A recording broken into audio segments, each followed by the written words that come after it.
Welcome back. In this chapter we'll learn about Express.js, a common and very useful framework that helps simplify web app development in Node.js. Some of you may have heard of the MEAN stack before, which stands for MongoDB, Express, Angular and Node. We will learn about three aspects of that framework: MongoDB, which is a database pairing that's common with Node.js; Express, which we'll learn about in this chapter and use throughout the rest of the course; and Node, which we've already learned about and will continue to learn about on this course. We won't cover Angular because it's a front-end component. The MEAN stack is perhaps the most commonly used stack that uses Node.js because they all work well together. Express is used in the vast majority of Node.js apps developed simply because it's a very mature, minimalist framework that provides a lot of useful functionality that helps speed up web application development significantly.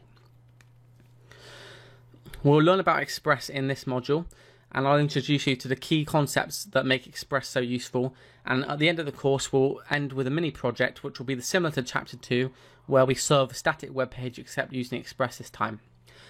From then on in the course we'll rely on Express to speed up development when it comes to the more complicated projects later on.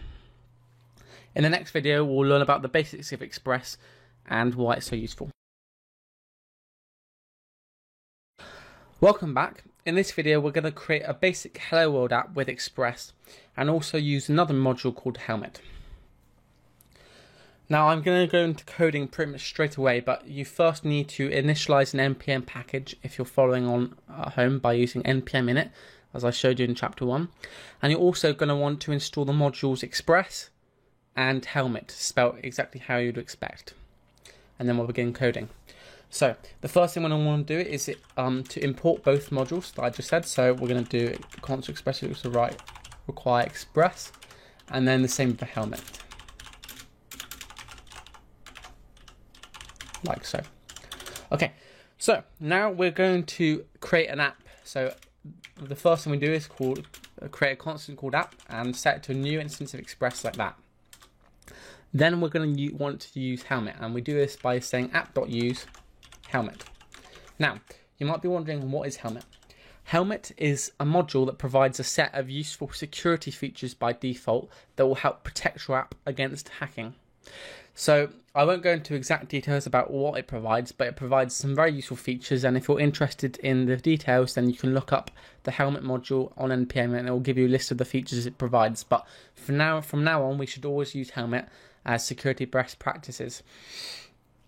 Helmet alone isn't enough to ensure your app is secure from all attacks. There's lots more you must do to make sure your apps are secure, and we'll go into more detail about web security later on in the course, but for now this will do. So now to do a Hello World app, we're just going to simply do app.get / and then our usual callback function, like this.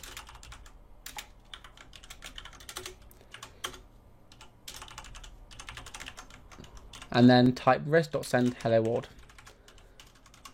And then app.listen on our port number, which in this case I'm going to choose as 8080 as usual. Now this looks pretty similar to our Hello World app in Node.js, but the efficiencies and the helpfulness of Express will become more obvious in later tutorials. But for now, this is the Hello World app, and let me just run it quickly to show you that it works.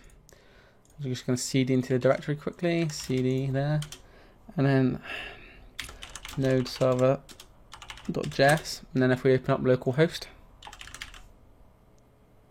like so, you'll see we've got Hello World here. So that's a quick Hello World app with Express, and in the next video we'll go over routing in Express, which is one of its most useful features. Welcome back. In this video we'll learn about Express routing, which is one of its most useful features. On my screen now you can see the official Express website with their text-based tutorial for routing. If you'd prefer a text-based tutorial, this is the resource for you, but here I will do my best to explain it with examples. We won't cover all of the features of routing in this video, only the most commonly used ones, but we will cover all of the features of routing later on down the line when we come to more complicated projects. So on the screen now you can see some code, and it's simply an extension of the Hello World app we covered in the last video. The highlighted code now is all the code that we had from the last video. But even here we have an example of routing. So let's break down this line here.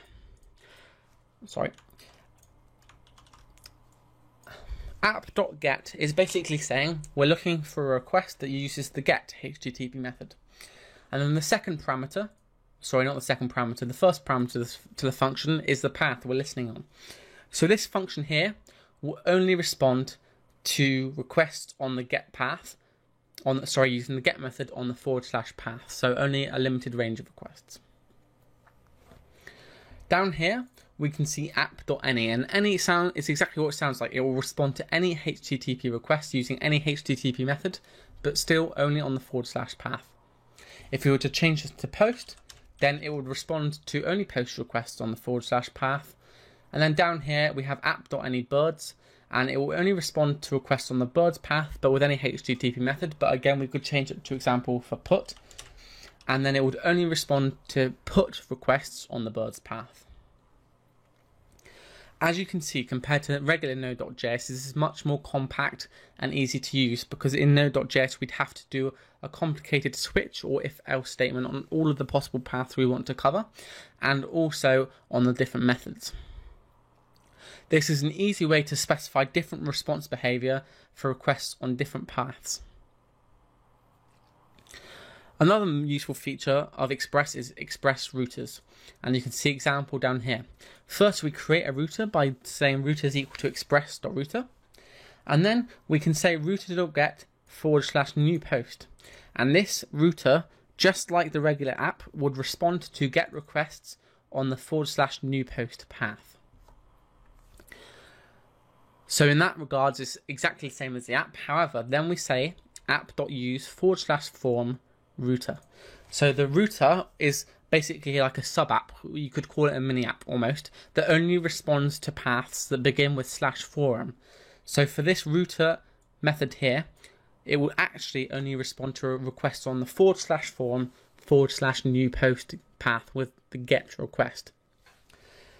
So a router is basically a mini app, and you can see how this would be useful.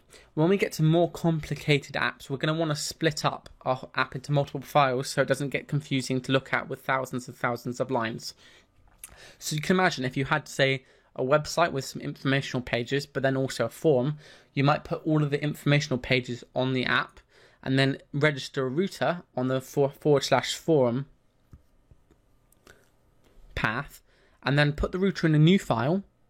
And then you could deal with all of the router requests there, and that allows you to kind of split up the functionality of your website. And it might be difficult to imagine how to use it properly now, but when we get to chapter 9, where we create our own forum app, you'll see how this becomes useful.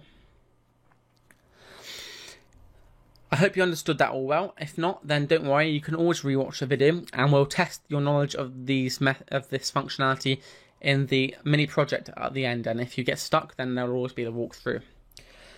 One thing you might be wondering is, do I really have to rewrite all of like, for example, if you had some shared functionality between two paths, you might be thinking, well, that means I'd have to rewrite it for each path, but that's not the case. We'll see in the next video, by using Express middleware, how you can avoid rewriting code and have the same functionality on two different paths. See you then. Welcome back. In this video we're going to learn about Express middleware, which is another useful feature that allows you to combine functionality across multiple routes.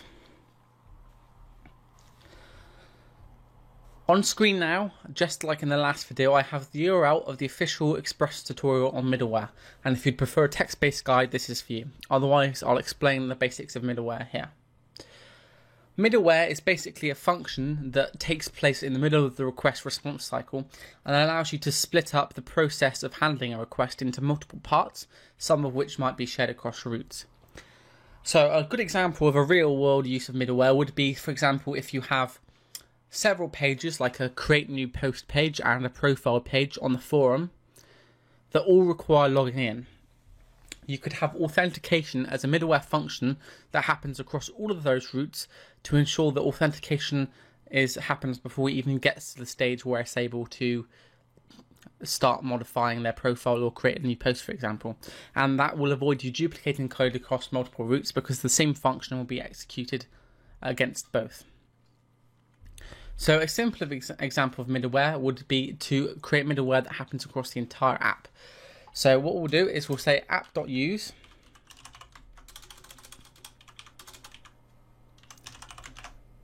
and then we'll register our function like so. And then we'll do console.log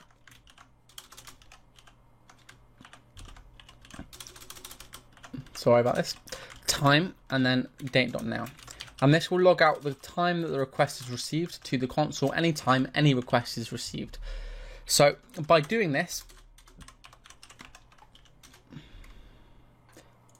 by doing this, we log out the time of any request we receive on any path by putting it to app.use. Now there's two important things to know about middleware. One is middleware functions are executed in the order they're defined. So this app.use will always happen before any of the routes below it because it's been defined in the code first, and so the one that's defined first happens first. And the second thing is this parameter called next, and next is the next function in the middleware stack, as it's called. So you can have as many middleware functions in the stack as you want, but you need the next parameter. So this one could also have next, but we just wouldn't use it. And all middleware must do one of two things. So middleware must either call the next function once it's done, which will call the next middleware function in the middleware stack, or it must do res.send, which will end the response stream with some data. If it doesn't do one of those, the request will be left hanging and the client will be waiting for ages and not receive a response. So you always have to do one of the two. Now app.use is one way to define middleware that happens across the entire app, but as we saw from routers before, we can just also define router.use some middleware, and then we can do the same thing as we did above and put some new functionality in here. So a good example would be if a forum, like to view forum pages, you might not necessarily always need to be logged in, but for example, if you had a subrouter called profile and you have profiles, different pages in the profile tab, for example, like security settings, change email, change password, bio, and so forth, then you could put those all under one router and then do router.use and then assign a middleware function that ensures the user is authenticated before they can do anything else. So that's one useful feature. And finally, you can also define middleware on specific routes. So if I do if I modify the above here with this, then this middleware function here will only execute on the path with /. So you can also create multiple middleware functions for one path. And the last thing I'm going to teach you about in this video is middleware stacks. So we can define multiple middleware in one call. So this is one middleware function, but then we can also pass another middleware function like so.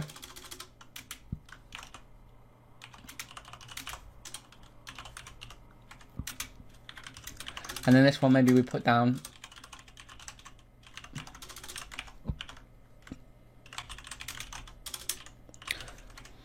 and this middleware stack would then first log out the time, only if it's on the / path, then log out hello world, and then it would send hello world to the client finally on request.get. If it was on post, then it would not respond, which wouldn't be good. So you wouldn't want to do that. But on the get path, then these three things would be executed in the order they're defined. We'll see more uses of middleware when it comes to more complicated apps that require logging in, such as in Chapter 9, where this will become very, very important indeed. One final thing to note is the middleware can be used on multiple paths without needing to use a router, and you can do that by using regular expressions to define multiple paths. This is something we'll see in a future chapter, so don't worry too much about that now, but it is a useful feature that we will cover later on. In the next video, we'll learn how to serve static files in Express, which is an extremely useful feature that will make our life so much easier and this will be a very short video, but one that's very powerful, so see you then. Welcome back. In this tutorial, we're going to learn about this very simple way that we can serve static files using Express. Static files are simply files that do not change, which are all the files we've dealt with so far. When we come on to templating later, that's an example of a non-static file, and you wouldn't be able to use the Express method of serving static files to do that. However, I'm sure you'll remember the amount of code we had to write to deal with different MIME types and so forth when serving lots of static files in chapter 2 of the course. Well, we're going to replace that all with one line in Express, which is why it's so useful. So all we're going to do is do app.use and then a root, so maybe /assets, and then express.static assets, and that's it. Assuming that there's a folder called assets in the same folder as server.js, then all of the files in assets will be served by Express. If someone, for example, if there's a file called style.css in the folder assets, someone who writes localhost 8080 /assets /style.css will get style.css or any other files in that folder. Now, this is the mount path, but the mount path doesn't always have to be the same as the folder path, so I could just call it nothing. So if we just get rid of this entirely, then if someone now types in localhost 8080 /style.css, then it will actually serve assets /style.css. So it's called the mount path, and you can change that to be whatever you want or nothing at all. And that's how you serve a plethora of static files in Express much easier than you would be able to in Node.js. See you in the next video.